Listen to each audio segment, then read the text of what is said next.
ఓకేనా. అందరికీ నమస్కారం. వరంగల్ లోక్సభ నియోజకవర్గ ప్రజానికానికి విజ్ఞప్తి చేస్తున్నాను. అందరూ కూడా తమ ఓటు హక్కును వినియోగించుకోవాలి. ప్రకృతి కూడా మనకు సహకరించింది. ఈరోజు చాలా చల్లగా కూడా ఉంది వాతావరణము. ప్రతి ఒక్కరు కూడా రాజ్యాంగం కల్పించినటువంటి ఓటు హక్కును వినియోగించుకొని ఎవరైతే ప్రజా సంక్షేమానికి నిబద్ధతగా పనిచేస్తారో, ఎవరైతే అవినీతి రహిత పాలనను అందిస్తారో వాళ్ళకి మాత్రమే ఓటు వేయండి అని విజ్ఞప్తి చేస్తూ సెలవు తీసుకుంటున్నాను. Thank you. తెలంగాణ రాష్ట్ర వ్యాప్తంగా ఈరోజు పార్లమెంట్ ఎన్నికలు జరుగుతున్నాయి.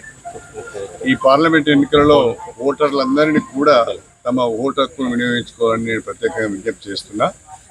మన ప్రజాస్వామ్యాన్ని మనమే కాపాడుకోవాలి, మన రాజ్యాంగాన్ని మనమే కాపాడుకోవాలి, మన దేశాన్ని కూడా మనమే కాపాడుకోవాలి. కాబట్టి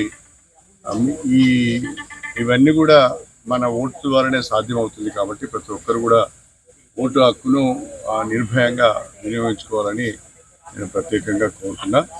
రాబోయే రోజులలో మన భవిష్యత్తుకు భరోసా కూడా మనం ఎన్నుకునే ప్రభుత్వం ద్వారా ఉంటుంది, మన ఓటు ద్వారానే ఉంటుంది. కాబట్టి ప్రతి ఒక్కరు యువకులు, మహిళలు, విద్యార్థులు, పెన్షనర్స్ ప్రతి ఒక్కరు కూడా వచ్చి కార్మికులు తమ ఓటు హక్కును వినియోగించుకోవాలని ప్రత్యేకంగా కోరుతున్నా.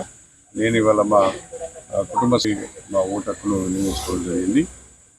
94 ఏళ్ళు ఉన్న మా అమ్మ కూడా ఇవాళ పోలింగ్ బూత్కి వచ్చి తన ఓటు హక్కును వినియోగించుకుంది. కాబట్టి ఎన్ని పనులున్నా ఈ ఒక్కరోజు భారతదేశ ప్రజాస్వామ్యాన్ని కాపాడడం కొరకు, డాక్టర్ బిఆర్ అంబేద్కర్ అందించిన రాజ్యాంగాన్ని మనం కాపాడుకోవడం, మన హక్కులను మనం కాపాడుకోవడం కొరకు తప్పనిసరి మీ ఓటు హక్కును వినియోగించుకోవాలి, పోలింగ్ బూత్కు రావాలి, ఓటు వేయాలని చెప్పి ఓటర్లందరికీ విజ్ఞప్తి చేస్తున్నాం.